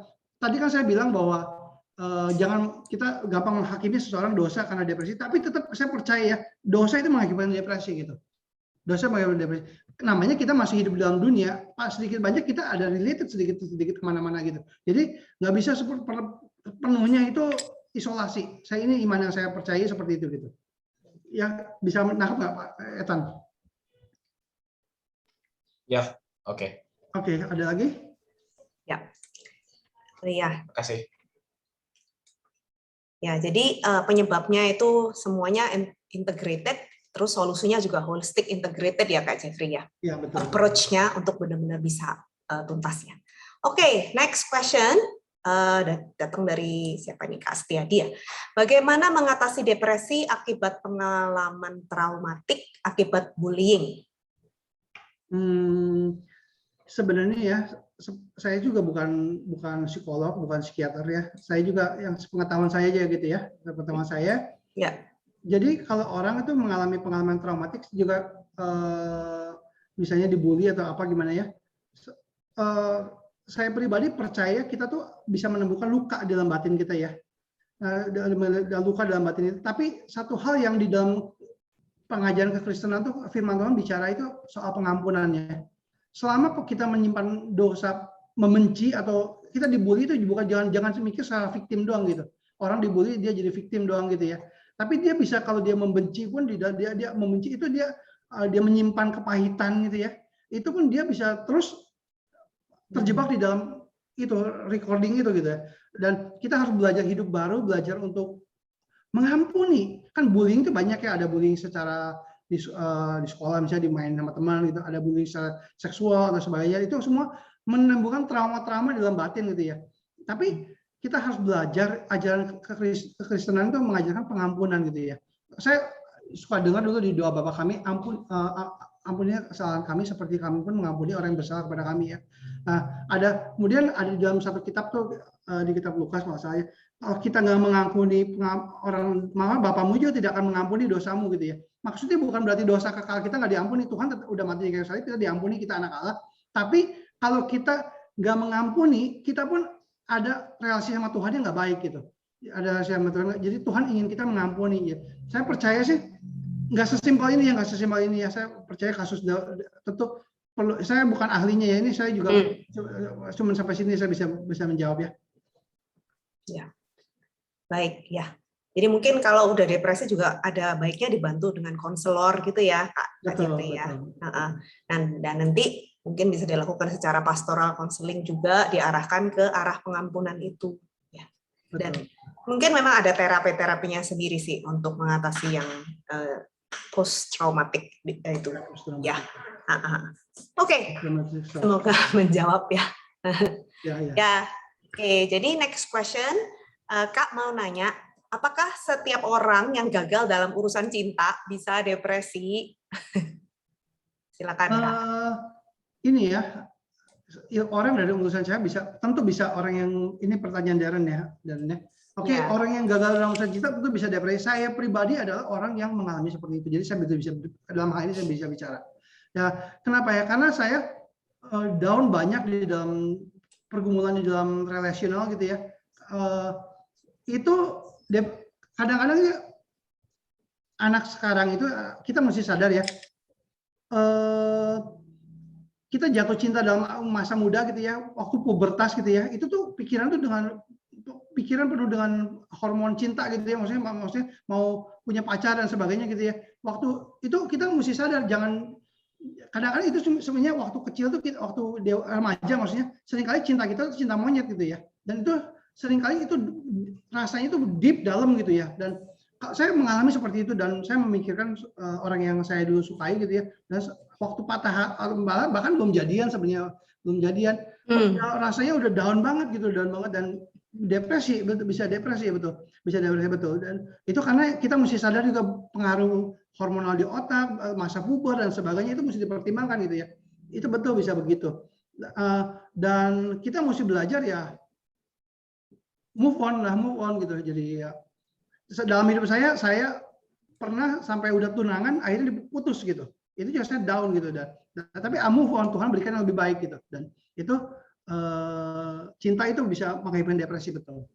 Ada beautiful risks ya, ada resiko yang indah ya, kalau nggak dijalanin juga nggak ini gitu, ya mesti dijalanin juga ya, kira-kira begitu. Okay. Bagian dari proses hidup ya Kak Jeffrey, ya. mengalami Tuhan. Oke, thank you. So next question dari Ibu Ruth. Pak Jeffrey, bagaimana mendampingi anggota keluarga yang depresi? Atau bagaimana menolong rekan jika kita tahu dia depresi? Mendampingi orang keluarga yang depresi ya, ini memang nggak mudah ya, karena gini ya, depresi itu yang suffering itu bukan cuma kita, tapi orang sekitar kita pun suffering, menderita gitu.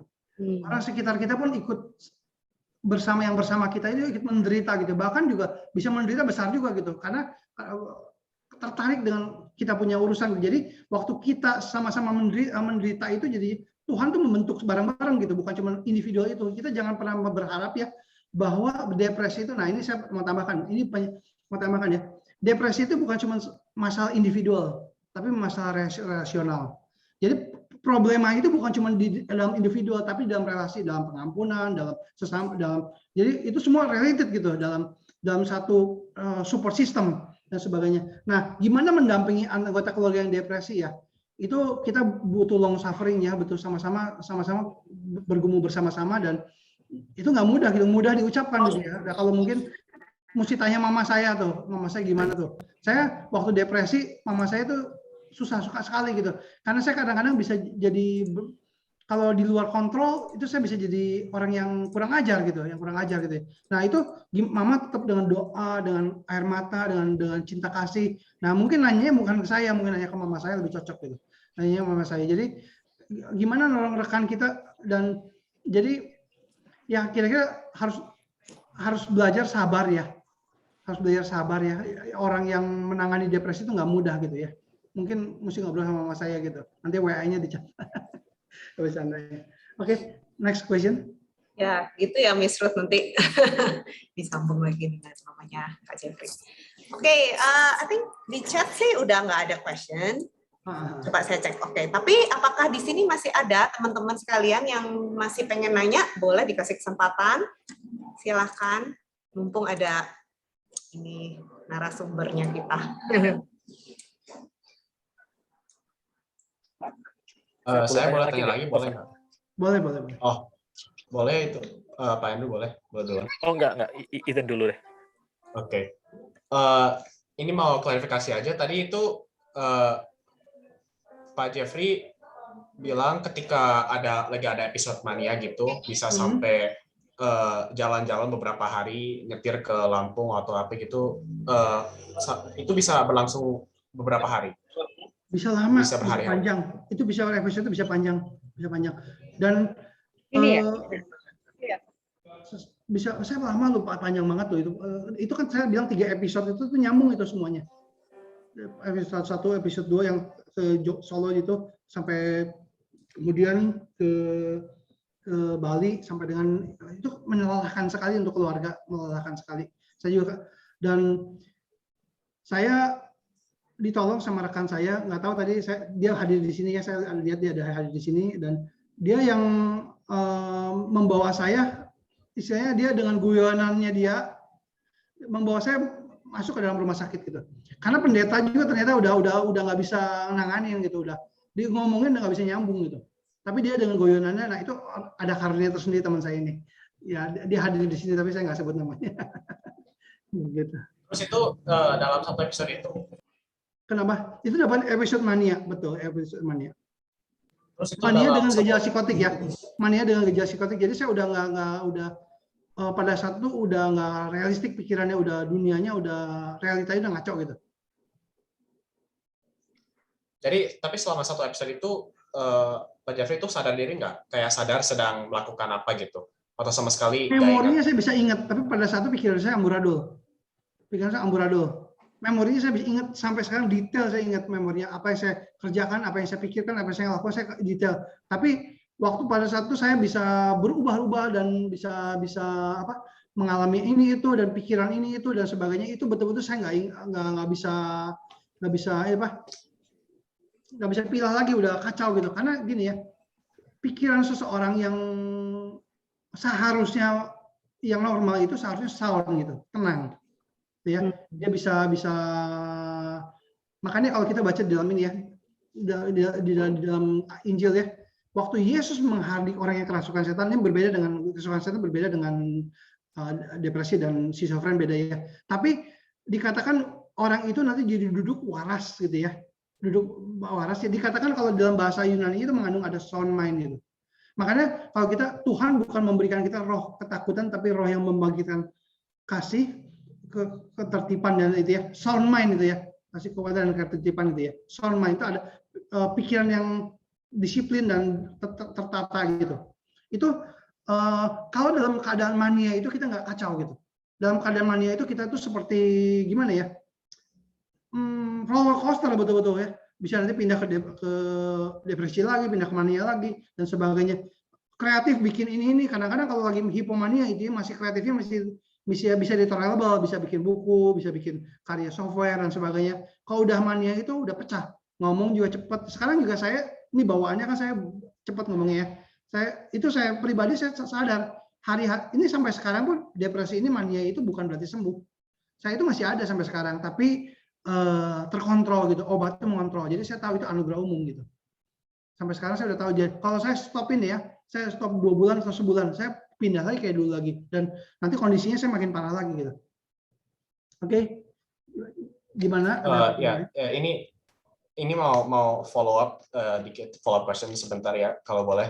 Jadi saya penasaran kalau gangguan seperti mania ini bisa kayak memberi gejala-gejala yang seperti hampir tidak terkendali gitu.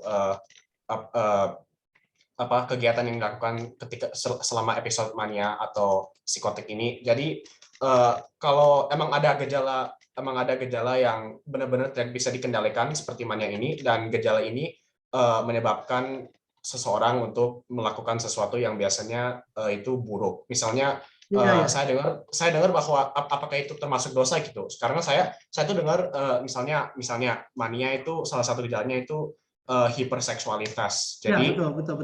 Seseorang itu dia sangat ingin melakukan forbidden sex gitu. Jadi terus misalnya kalau seseorang lagi ada episode mania, terus itu mengakibatkan dia violence atau selingkuh atau apa, itu termasuk dosa enggak?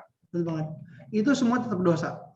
Karena kita lihat gini ya, mania itu sebenarnya cuma memperkuat kecenderungan hati kita aja gitu. Tadinya kita kayak orang mabok ya. Waktu dia mabok itu dia lost control, tapi sebenarnya hati dia itu yang mau dia perbuat itu yang dia perbuatin gitu. Jadi itu saya percaya tetap berdosa. Cuman secara hukum ya itu tetap lebih ringan gitu. Lebih hukum tuh kalau orang yang bahkan kalau orang yang di luar kontrol misalnya melakukan perbuatan kriminal gitu ya, itu beda sama orang normal yang melakukan perbuatan kriminal. Cuman jadi bisa dimasukin ke rumah sakit dan daripada dimasukin ke jail gitu. Itu secara hukum. Saya untuk detailnya mungkin mesti ngomong sama orang hukum ya, saya bukan ranahnya di sana, tapi setahu pengetahuan saya begitu gitu. Cuman tetap mau gimana itu tetap dosa gitu. Jadi kita nggak bisa meremehkan dosa. Saya pribadi ya waktu saya mania itu, saya bisa dermawan luar biasa, saya bisa bagi-bagiin apapun gitu. Uang bisa habis gitu. Nah itu pun bukan berarti saya itu orang yang memang saya punya kecenderungan hati yang suka berbagi gitu ya. Tapi waktu mania itu kacau gitu. Karena jadi nggak tanggung jawab. Kita jadi dermawan yang reckless gitu terus terlalu berlebihan gitu. Nah itu begitu kira-kira begitu. Oke, ada lagi pertanyaan? Oke. Nah itu aja. Makasih ya. Oh, makasih ya. Silakan Pak Andrew, tadi ada pengen menyampaikan pertanyaan? Oh iya, ya thank you. Thank you. Pak Jeffrey, tadi kan Pak Jeffrey sempat quote itu ya, Yohanes pasal 9 ya, soal pertanyaan murid-murid kepada Tuhan Yesus. Ini orang yang buta sejak lahir ini dosa siapa? Lalu Tuhan Yesus kan menjawab, bukan masalah dosa orang tua atau dia, tapi betul. supaya kehendak Allah dinyatakan. Begitu. Dan itu akan menjadi fokus di dalam pertumbuhan rohani. Betul. Gitu kan. Lalu kalau misalnya nggak keberatan dan Pak Jeffrey bisa share ya, kalau dari pengalaman Pak Jeffrey, kayak proses Pak Jeffrey bergumul dengan bipolar depression itu ini apa?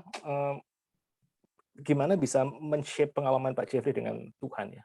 Ada aspek apa yang Pak Jeffrey tadinya tidak lihat sekarang lebih bertumbuh karena pengalaman ini? Gitu ya. Pertama saya lihat ya Paulus tuh pernah bilang gini ya dalam surat 2 Korintus kalau salah ya, waktu kita itu mengalami penderitaan kita jadi bisa menghibur orang yang mengalami penderitaan serupa kira-kira kalau mungkin mesti baca Alkitab ya. Kira-kira seperti itu ya. Saya jadi mengalami ya, ketika saya mengalami depresi seperti ini ya, saya jadinya kan relasi sama Tuhan harus bergantung sama Tuhan gitu ya. Kalau nggak saya nggak bisa apa-apa kalau tanpa anugerah Tuhan gitu ya. Nah tapi juga saya juga akhirnya jadi dekat sama beberapa orang gitu, dekat sama beberapa orang itu juga bisa kita tuh jadi bisa melayani orang, bisa sharing pengalaman dan belajar banyak sih, belajar harus humble ya. Karena kadang-kadang saya punya temptation gini, saya temptation itu ada kesombongan gitu. Kalau saya mungkin nggak dikasih depression ya, mungkin saya sombong sekali gitu. Saya harus, makanya Tuhan kasih saya bipolar gitu supaya saya humble gitu. Jadi itu saya pikir ada pengalaman-pengalaman yang Tuhan izinkan terjadi dalam hidup saya supaya saya humble dan supaya saya waktu menyadari bahwa kalau saya bisa berdiri sampai sekarang itu anugerah Tuhan. Makanya saya kutip anugerah terus ya. Kalau kita tanpa anugerah Tuhan, wah udah kacau luar biasa gitu. Dan kemudian saya juga memahami konsep ini wounded healer ya. Waktu kita mengalami penderitaan, saya sebutnya kalau kita mengalami pergumulan penderitaan, kesulitan ini ya. Jadi banyak teman-teman yang mirip-mirip gitu, yang dekat sama saya gitu, bisa sharing gitu ya. Jadi kita bukan kita menyembuhkan orang gitu ya, bukan gimana, tapi kita bisa saling berbagi pengalaman dan bisa saling menguatkan gitu. Sebenarnya kalau saya mau jujur di tempat kita itu di teman di sini ada beberapa ya orang yang bergumul dengan masalah seperti ini, dan tapi saya nggak sebut namanya juga. Mereka ada yang mengalami bipolar, ada yang sebagainya gitu. Tapi yang mereka bisa jadi teman saya gitu, dan mereka juga luar biasa menghadapi semua itu gitu ya. Hanya mungkin orang belum berani untuk terbuka itu karena masih stigma gitu bagi ada orang yang takut untuk dinilai sama orang lain gitu. Tapi dengan kita belajar terbuka sedikit-sedikit ya pada orang yang tepat dan pada situasi yang tepat, itu sebenarnya beautiful gitu. Pada timing yang tepat juga ya. Gitu. Oke, ada lagi Pak Andrew, kira menjawab Pak Andrew? Ya, thank you. Ya. Oke, mungkin ini ada beberapa pertanyaan terakhir gitu kali ya. Oke, ini Pak Jeffrey, bagaimana menghadapi teman atau orang sekitar yang tidak mengerti dengan penyakit mental, kayak cenderung menghakimi gitu ya. Bagaimana Pak Jeffrey sendiri menghadapinya? Ini dari Kak Karenina. Ya. Pertama, saya harus sadar ya, soal anugerah saya pun tidak layak, betul. Saya pun tidak layak. Kalau memang saya dihakimi atau gimana, itu memang saya nggak layak, betul. Saya harus akui dulu itu. Dan kedua, saya harus mengampuni juga gitu. Saya harus mengampuni dan menerima dia apa adanya gitu. Menerima karena gini, pertama saya harus sadar seperti saya bilang tuh, kalau memang karena gini ya, seperti tadi saya bilang relasi itu bukan cuma brain juga, tapi itu kadang-kadang tingkah laku kita pun bisa waktu mania kan bisa kacau, bisa violent, bisa tidak kondusif gitu ya. Saya harus mengakui bahwa saya itu buruk gitu. Saya itu ada satu yang bad gitu ya. Nah kalau orang nggak berani terbuka sama itu ya, sampai bahwa dia mengakui dia itu, kalau kita mau tahu anugerah ya, kita harus sadar kalau kita mau tahu anugerah bahwa kita itu sebenarnya orang yang nggak layak menerima anugerah gitu. Kita orang yang hanya dikasihani gitu. Makanya kalau ada orang yang menghakimi, ya memang harusnya mungkin dihakimi memang betul, tapi Tuhan mengasihi saya dan saya bisa berdiri dalam kebenaran Kristus yang mengampuni saya. Jadi saya bisa berdiri, itu kesempatan untuk bertumbuh sebenarnya gitu. Kesempatan untuk bertumbuh. Jadi saya lihat akhirnya kalau saya boleh jujur ngomong ya, saya pernah renungkan ini ya. Kalau saya diizinkan Tuhan mengalami depresi itu sebenarnya anugerah Tuhan juga itu. Karena itu seperti duri dalam daging, membuat kita humble, membuat kita bertumbuh, membuat kita bergantung pada anugerah Tuhan dan sebagainya. Jadi ya Tuhan caranya unik ya. Ada orang yang dikasih gimana, ada orang yang dikasih gimana. Oh, gitu aja.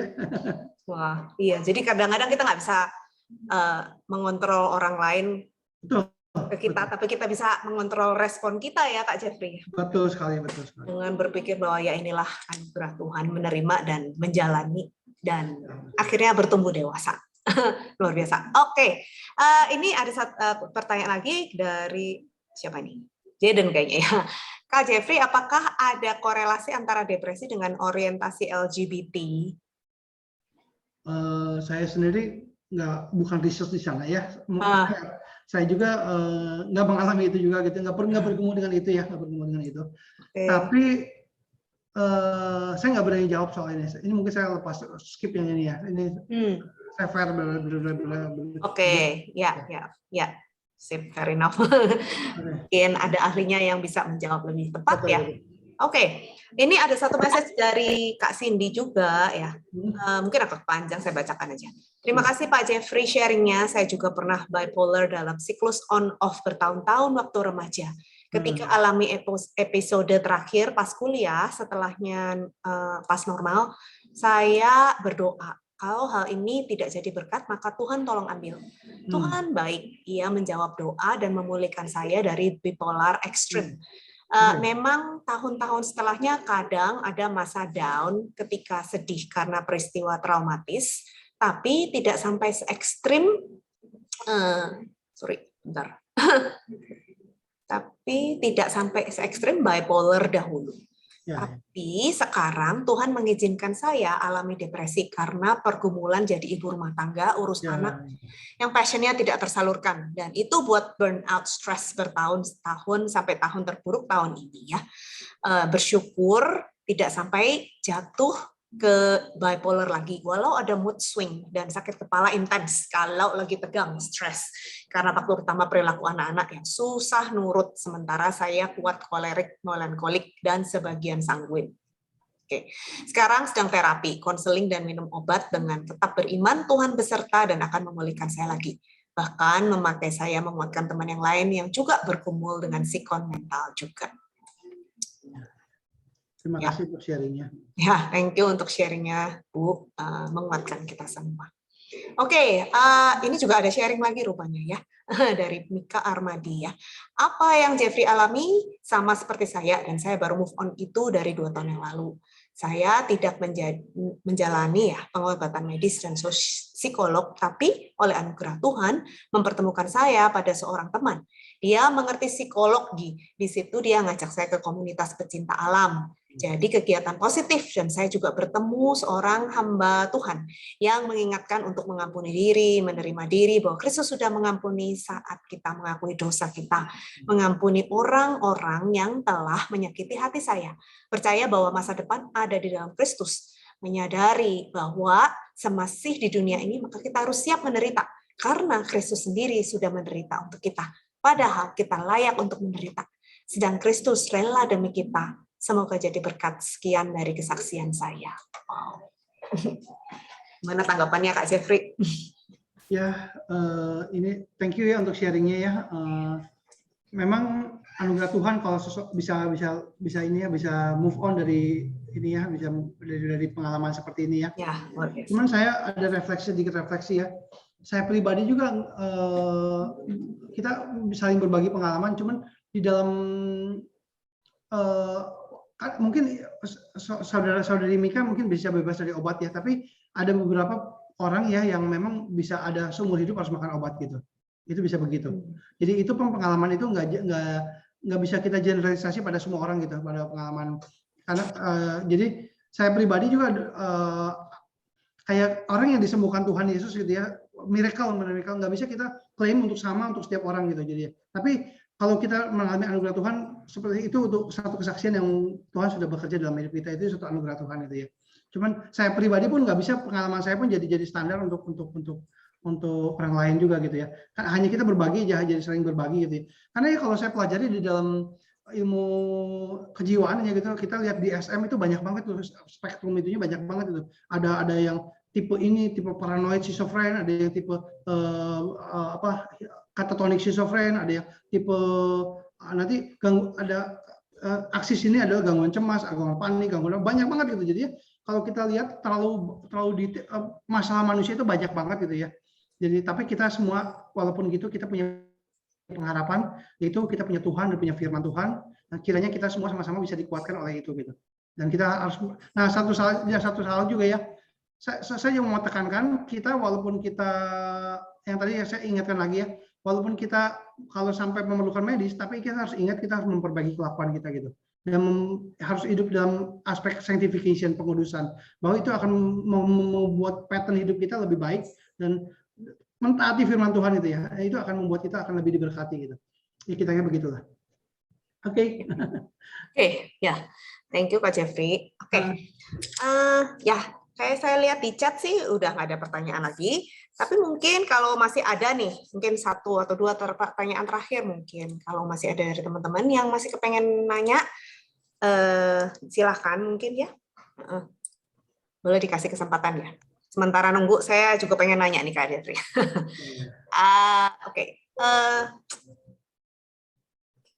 Pertanyaan saya, untuk misalkan kita memiliki di dalam keluarga kita atau teman dekat kita, bagaimana kita mendeteksi kelihatannya kayak, atau kalau kita sendiri mengalami depresi gitu, kapan titik di mana kita tahu, oh kita nggak bisa, kita harus seek help, cari bantuan gitu. Maksudnya nggak bisa ditanganin sendiri. Kira-kira sampai di titik mana gitu. Gejala-gejalanya apa yang membuat kita pokoknya harus jangan diam aja, jangan menarik diri ke dalam gitu kira-kira. Kak Jeffrey. Kalau saya pribadi ya percaya kita kan punya lingkaran terdekat hidup kita ya, mungkin itu pasangan atau apa ya. Jadi saya percaya sih kalau harusnya kita kalau udah ada tanda-tanda tertentu ya, misalnya ada gejala-gejala kita kan ini susahnya penyakit mental atau penyakit jiwa itu ya, itu susahnya itu karena dia itu nggak ada ininya apa namanya, alat ukurnya itu adalah gejala gitu. Jadi alat ukurnya itu bukan tes darah gitu ya kalau kita objektif gitu ya, tapi gejalanya misalnya kita mulai nggak bisa tidur, sudah gitu kita mulai sakit kepala, udah gitu kita mulai gangguan makan, kita nggak bisa konsentrasi, kita mulai ada pikiran bersalah, terus mau bunuh diri. Nah itu kita mulai aneh gitu ya. Nah waktu kita menemukan itu cepat sedini mungkin lebih baik ditangani gitu. Karena kita belajar untuk honest sama diri kita, jujur ya, sedini mungkin bisa ditangani, itu lebih mudah gitu ya. Bahkan ya kalau seseorang yang mengalaminya dalam masa early life gitu ya, itu akan lebih maksud dari remaja, dari apa gitu ya, itu sebenarnya yang sepengetahuan saya ya, itu akan lebih bergumulnya lebih banyak gitu. Karena kalau gini ya, misalnya gini, saya mengalami schizofren waktu saya umur 30 misalnya gitu ya. Waktu saya umur 21 sampai dari kecil sampai umur 30 itu saya kan pernah mengalami hidup normal, betul nggak? Iya. Nah, jadi saya bisa bedakan gitu. Jadi saya bisa bedakan antara hidup normal sama orang yang nggak hidup normal. Tapi kalau saya mengalami schizofren dari remaja gitu ya, itu kita belum develop kan, perkembangan psikologi kita belum develop kan? Iya. Itu kita akan lebih ini gitu, lebih susah gitu ya. Jadi mungkin yang harus peka adalah lingkungan sekitar. Sedangkan itu juga betul. Yang mengalami sendiri mungkin nggak tahu apa yang terjadi dan mungkin nggak bisa menolong diri sendiri gitu ya Kak Jeffrey, di saat lagi terpuruk atau lagi depresi. Harus ada orang yang membantu gitu kira-kira. Support system tentu mesti ada, tapi juga kelihatannya juga perlu ada edukasi dari itu juga ya. Kita mesti tentang mental health tuh udah mesti banyak di karena gini, dalam lingkungan gereja pun kadang-kadang ada seperti tadi saya sharing, ada yang sering kali salah tangkap gitu, disangkanya ini mungkin karena kerasukan, karena apa gitu ya. Walaupun kita tahu ya kalau kerasukan kan biasanya orang jadi tenaganya jadi kuat, jadi suaranya lain gitu ya. Kalau dari praktek gitu ya. Tapi ada ini berbeda dengan gangguan jiwa itu, depresi itu beda dengan kerasukan gitu. Jadi kadang-kadang edukasi tentang mental health itu perlu lebih banyak gitu. Betul, setuju banget. Iya, setuju. Ini biopsikososial spiritual gitu. Banyak orang miss dan nggak ngerti, padahal seperti kayak kita sakit badan, sakit mental itu juga sama pentingnya. Kadang-kadang orang ngerti itu ketika udah stage 4 gitu ya, udah telat banget, ya penanganannya akan lebih susah gitu kira-kira ya. Bahkan ada orang yang udah parah pun, seperti saya parah pun masih pikirnya salah gitu, mikirnya kayaknya bisa dengan iman, kayaknya bisa dengan hidup yang baik gitu ya. Ujung-ujungnya kan tetap harus mengalami proses gitu ya. Tapi semua itu mendatangkan kebaikan ya, karena Tuhan tuh nggak pernah salah lah. Dia I'm fearfully and wonderfully made ya, gitu. Nggak pernah salah ya gitu ya. Ya, sip. Thank you. Oke, satu question terakhir saya pengen nanya juga. Apakah ada support group Kak Jeffrey buat ya yang depresi ini dan mungkin bipolar dan yang lain-lainnya yang Kak Jeffrey tahu? Kalau saya tahu itu di Indonesia itu ada bipolar Indonesia, tapi kan bipolar Indonesia pun gabung. Tapi sebenarnya saya lihat sih kan kebanyakan bukan orang percaya ya. Kita punya metode yang lain ya. Kalau saya sih, kalau pribadi sih, memang kita mesti punya awareness. Gini ya, saya pribadi saya orang yang beruntung sekali karena saya diizinkan Tuhan boleh melewati sekolah teologi ya, dan panjang sekolah teologi saya bisa hampir puluhan tahun gitu. Kalau di tempat lain mungkin udah susah, mungkin udah lulus. Ini sekolah teologi yang menerima, saya dapat anugerah di sana gitu ya, di STRI gitu ya, di Institut Reform dulu ya.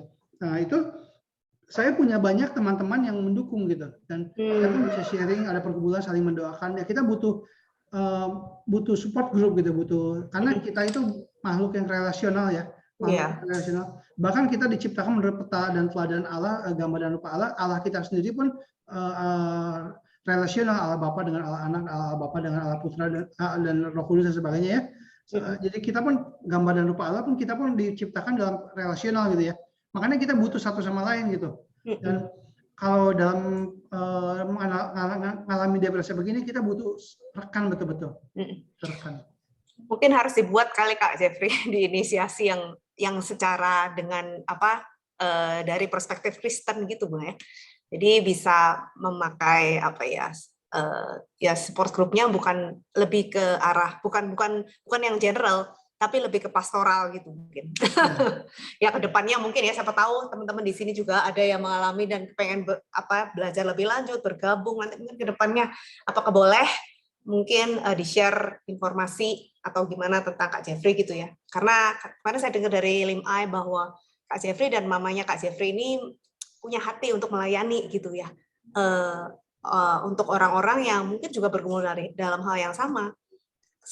Lalu terus kayak mamanya Kak Jeffrey juga mungkin siap untuk membantu mami-mami yang lain yang mungkin mengalami anggota keluarga yang harus bergumul dengan depresi gitu. Jadi ya mungkin siapa tahu nanti akan ada follow up ya, hopefully ya ke depannya Kak Jeffrey. Doakan dalam anugerah Tuhan ya. Yes, amin. Oke, let me see. Oke, ini mungkin satu pertanyaan lagi ya. Gak apa-apa ya Kak Jeffrey karena dari Karen.